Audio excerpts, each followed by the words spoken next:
"Hello, honey," Tanya said, entering the living room. I had returned home a few minutes earlier and sat sipping a cool beer and trying not to let the news bore me. "Hello, beauty," I smiled back. "I have some news this evening." She blushed as she put her purse down and began sorting the mail on the table. "The ladies at work decided to go dancing this Friday, and I was invited to join. Dancing wasn't my favorite pastime, but Tanya seemed excited, and I was always looking for something we could do together, so I decided to join right away. We have been married for 22 years. Our children are already adults. We have a lot of money, good jobs, and good friends. It's fair to say that since the kids left, we've become a little less passionate about each other as a couple. Where we always had family reunions when the kids were growing up, or even neighborhood backyard parties, those events are long gone, and now we've somehow settled into the boring but safe routine of work and home life.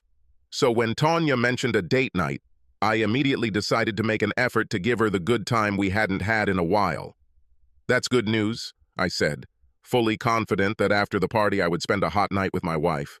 "How many of you are there, and where are we going?" Her face fell, and she looked at me as if she could not marry a stupider man. "Not us, stupid. Husbands are not invited."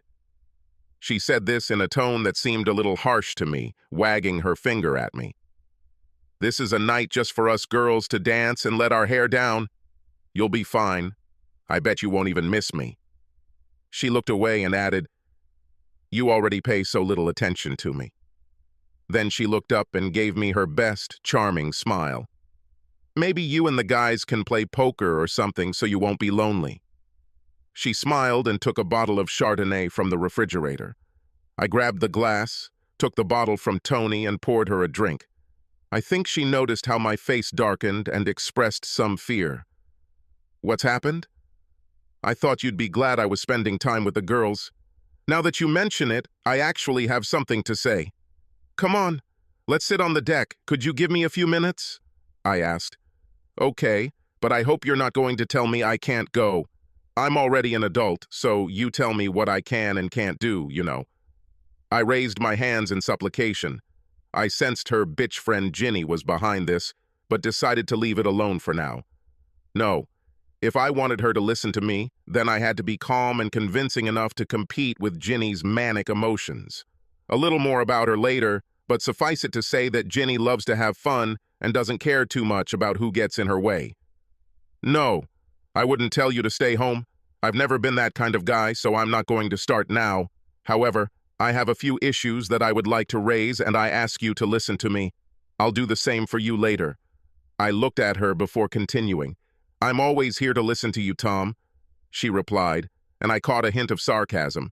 "Thank you, Tanya," I replied. I looked at Tanya for a long time and took a breath before starting. I tried to keep my voice even and tried to keep my emotions under control. I'm an engineer at a large aerospace company and often have to get the attention of clients, so I knew how to reach an audience even if they weren't receptive. Right now, the look on Tony's face would rival any skeptical client I've ever negotiated with. I may have been angry, but I had something important to convey to my wife, and I wanted to do it right.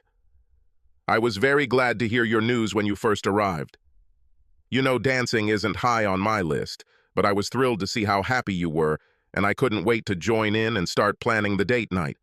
But then you told me that I wasn't invited, and that you didn't want me there.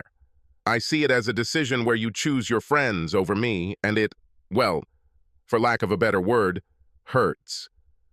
"Now, Tom, you're just being stupid. It's just dancing with girls, and it's not a reason to cry out loud, 'I don't choose them over you.' Don't be so touchy." Again, I just sat quietly for a while. "Just listen to me. I'm not touchy. I just have a few comments, listen to them, and then we can have dinner." She fell silent and looked at me with a mixture of irritation and impatience.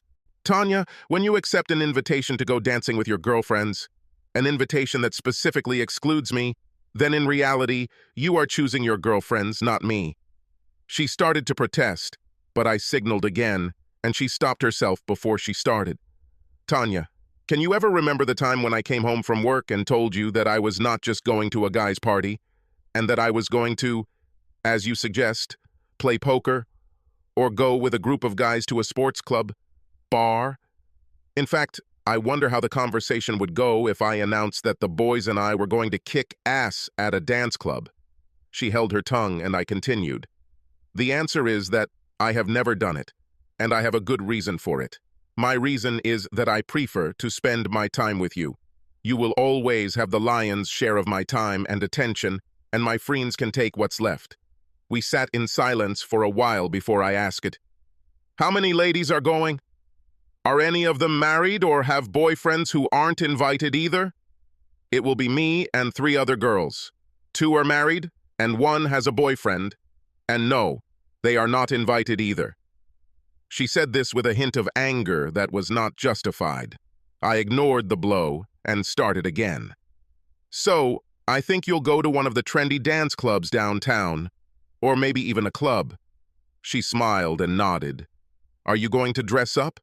Little black dress, pumps, hair, makeup?" "Certainly. You know I always want to look good and make you proud of me. What's bad about it?" Tanya was clearly challenging me. "Nothing at all, Tanya," I answered. "I love it when you dress up for me, and I've always been proud of you. But like you said, I wasn't invited and you don't want me there, so you're not likely to dress up for me, are you? In fact, I have a hard time remembering the last time we dressed up and went out. Maybe it was for a Christmas party?" "Anyway," I continued before Tanya tried to answer, "you're really not dressing up for me, because I won't be there to admire you." She tried to start talking, but I continued before she started. "I know that women often compete when they go out and dress up to show off for each other. I understand, but that's not really the reason why you dress up like that."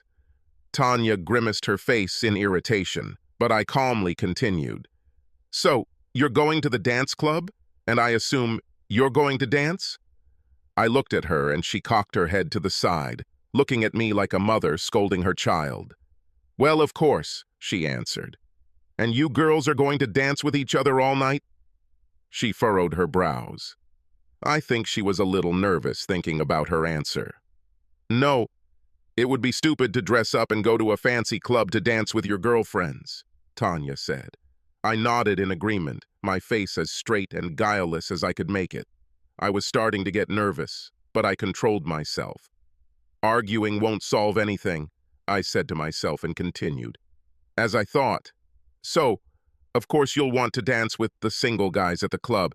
Basically, you're going to dress up to attract men to ask you to dance. So, since I won't be there because I'm not invited, and you don't want me there, and you're hoping to dance with single men in a club, then we have to conclude that you're dressing up not for me, but in the hope of making herself attractive to strange men." Her expression lost a little of its confrontational look, and I saw some doubt creeping into it. She started to protest, and I raised my hand. "Please let me continue. I'll stay for a while and then sit and listen. I promise. And now I'm supposed to believe that the bachelorette party, as you say, is just innocent fun, the girls from the office letting off steam? Okay, everyone wants to relax from time to time, even me. But let me try to put this into perspective for you. Since this is a trendy dance club, I suspect that most of the single men and women will be in their 20s or 30s. Oh, I'm sure there will be mature divorced women, or even a mixed group of girls like you, but it's safe to say that most of the women will be younger than you." I looked at her and kept her thoughts to myself. "So again, I'm not there because I wasn't invited, and you don't want me with you, and you want to dance, and you want to attract the best dance partner, so you're all dressed up and made up and waiting. Like I said, since it's a club, most single men, as well as single women, will be younger, and men will dance there too. I remember being younger and doing the same thing. Young people go to the club to meet young girls and perhaps get serious. But you know that wouldn't be the case with you. I mean that a young man will immediately see that you are married by your rings, assuming that you did not take them off for fear of losing them." "I would never," she began to say. I extended my hand. "Sorry, honey, I'm almost finished." "Never." "What?" "I would never have suggested that you would do something like that. I would hate to think that you are planning some kind of sophisticated deception. No, I only mention this because I saw Ginny take off her rings at the Woods barbecue last summer. She noticed that I saw it and told me it was because she didn't want to lose them. Good idea on her part since her husband accidentally caught her putting her hands in Jeremy's shorts. So, yeah, if they got caught on something, she might lose them. So now you accuse me of planning to deceive? Tanya spat indignantly. I knew you would just act like a petulant child because of this. I'm not going to lie, and I'm not going to change my mind. I'm just going to dance with some hot guys, and then I'll come back to you completely delighted. You will feel it. I will compensate you for everything when I return home. All excited with dancing and attention. It was my turn to look at her like she was a stupid child. I let the silence linger for a moment before speaking again. So, I'm sure some young guys will ask you to dance. Look at you. You are beautiful. I always tell you this. So, of course, these young studs will be making their way to you. She smiled, thinking she was making me jealous and could somehow use that to her advantage. Like I said, I did pretty much the same thing when I was younger, but I was looking for someone to be in a long-term relationship, so I stuck to girls around my age. I would think that when a guy wants to ask you to dance, he would know that you are not a candidate for a long-term relationship. I mean, you already have rings on. She nodded vigorously, and I continued, and this is confirmation that you're married. And you're clearly older. Beauty, I quickly added, decades older. But still, here you are free. On your own, you are dressed to the nines. You smile and accept his offer. Damn it, your husband must know and approve. Otherwise, you wouldn't be here right now. So now he thinks that you're fair game, that you're here to play, and that if he's good, maybe he can share the game and the enjoyment of it with you. What do you mean by playing? It's offensive. I looked at her and my shoulders sagged. I raised my head to look at her doubtfully. Okay, this word has some connotations. Connotation, emotion, or idea that a word has, in addition to its literal or primary meaning. A guy looking for sex will see that you're here to have fun, and he's just the guy to help you do that. But you're married, you're wearing rings, and that makes you immune to temptation. Her gaze hardened a little, but not from anger. Something else crept into it. I was hoping that I was being clear, and it would turn out that maybe I was actually doing something right. So you're dancing, and he's charming, handsome, muscular, and fit. He praises your dress, your hair, your dancing. He expresses his admiration for the fact that you are so liberated and responsible that you can do as you please. He might even give me some kind of compliment. You know, something like, "Your husband must be so progressive. I know that if I were him, I wouldn't let you out of my sight." All of this is designed to make you more relaxed, compliant, and receptive. But like I said, you're married and not subject to temptation, right? Such harmless fun. You enjoy slow dancing and flirty conversations on the dance floor. Maybe he takes you to a dark corner of the club, inviting you to cool down and take a breath, conveniently hidden from your nocifrenes. Of course, you make it sound like I'm about to have sex. I just want to dance. Tanya stated this with stubborn insistence. I'm not saying that at all. I want to say that there is a gap between us. Maybe not that big, but it's already there.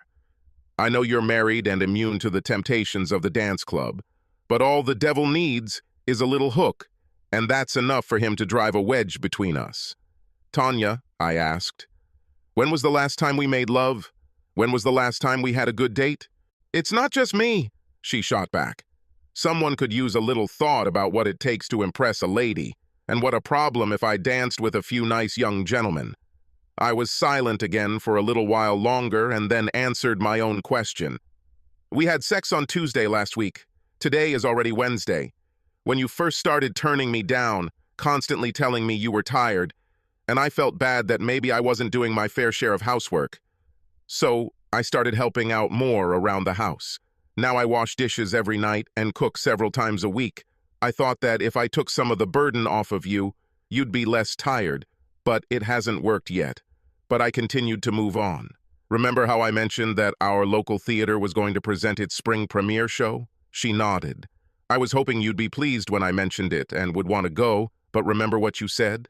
She silently lowered her eyes. You said it was too much work, having to dress up, then get to the theater just to sit and watch the play. and that you had already seen the film and didn't see the need for it.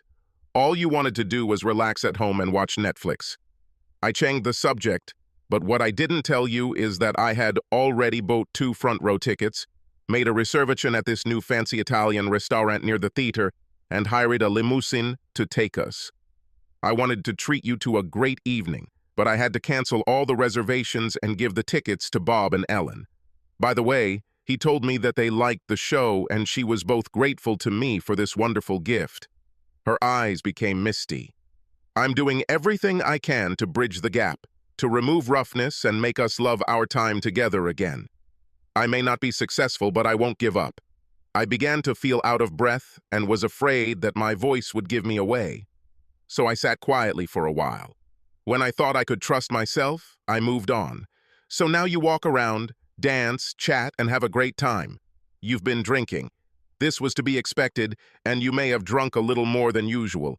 Again, not unexpected, given the circumstances. Of course, you're too smart to accept a drink from a stranger. You know how easy it would be for someone to put something in your drink. Her hand flew to her mouth. I'm not saying this to scare you, but I want you to know, since I wouldn't have been there, because I wasn't invited and you didn't want me there, and since I wasn't there to protect you, it makes me worry. Please do not accept any drinks offered. It's just a bad idea. I turned around to keep momentum. I could still lose it. So now you're dancing with a hot guy? Your words are not mine. Maybe he'll pull you closer to him and you'll let his hand wander, squeeze lightly, touch your butt softly. Maybe he'll touch your breasts. Maybe after all the dancing, compliments, and random contacts, you will really perk up. Of course, you're married and immune to temptation, so you leave your young dance partner, but he invites you to take his number. You know he had so much fun dancing with you, and at the next bachelorette party, he'd like to do it again. Now she was looking at me intently. I think she was seething, and I started to worry about my promise to listen to her, but I was in it up to my neck, and all I could do was keep rowing. So, it's already 12:30, maybe 1 a.m., and you and the girls are ready to go home. Like you said, you're all pumped up and heading home, ready to make it up to me. But it's late, and I'm worried. But more than that, I'm sad because you choose friends and strangers over me. So I couldn't sleep and sat there, half watching TV, half watching the clock, with a jumble of thoughts in my head, none of them very pleasant, I might add. She didn't say anything, but I spoke without emotion and didn't even look at her, just expressing the thoughts that were on my mind. And then you walk in, smelling of alcohol and cigarette smoke. You're horny, tipsy, maybe a little more than tipsy, and you burst into the room and expect me to transform from an anxious wreck into a receptive lover just because you let some strange man rub against you and turn you on.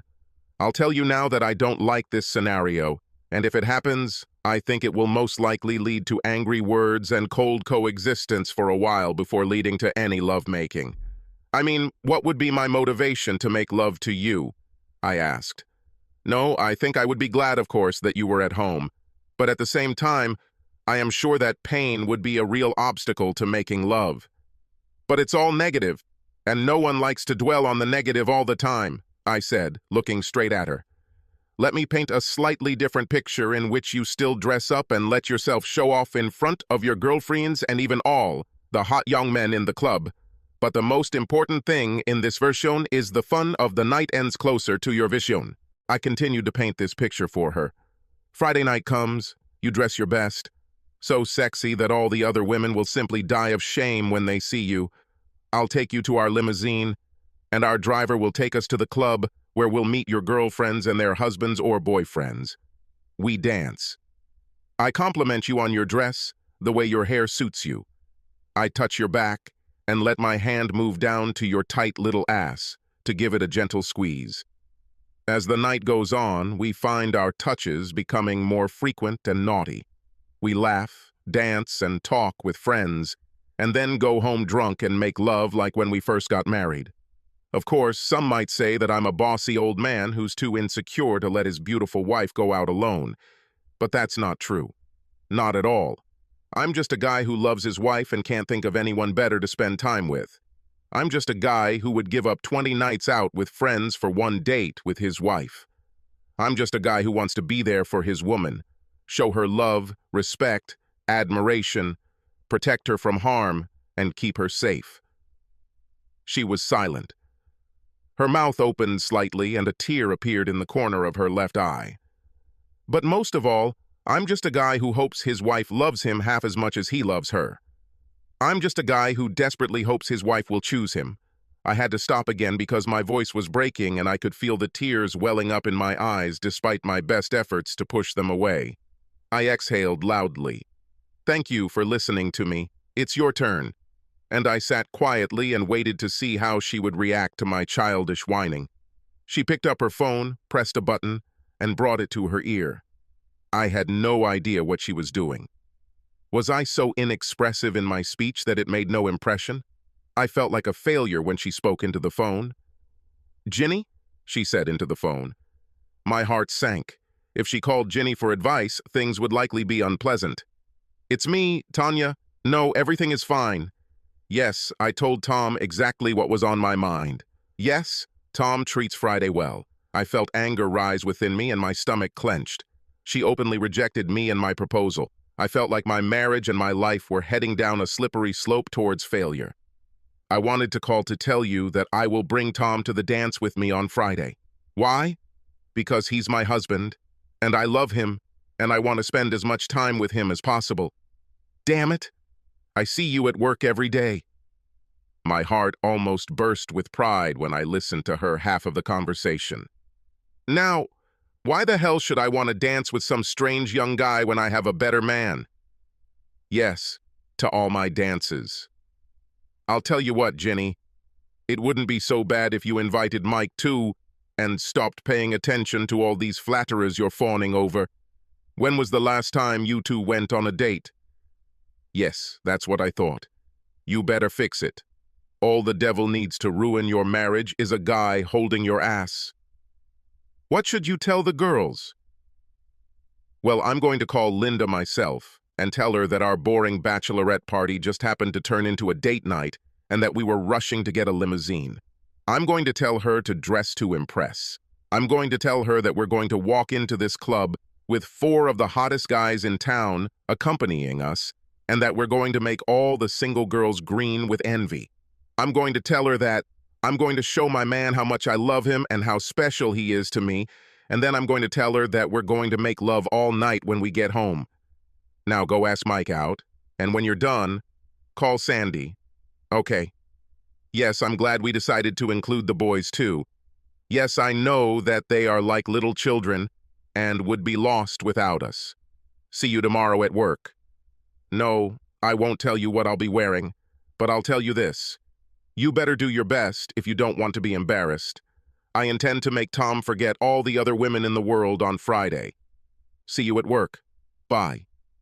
Tanya disconnected and headed towards the stairs. She stopped about halfway. Thank you for being so polite and listening to me. You did better than me. Never interrupted. I sat and looked at my beautiful wife. No matter how hard I tried, I could not stop myself from crying, and 2 long, wet trails ran down my cheeks. When I looked at her face smiling back at me, I swear she was 25 again. I thought I was going to burst with happiness. She started towards our room again, but after 2 more steps, she stopped and turned to me. When did you learn to read my thoughts? She asked. I was silent for a long time. I knew you would ask about this.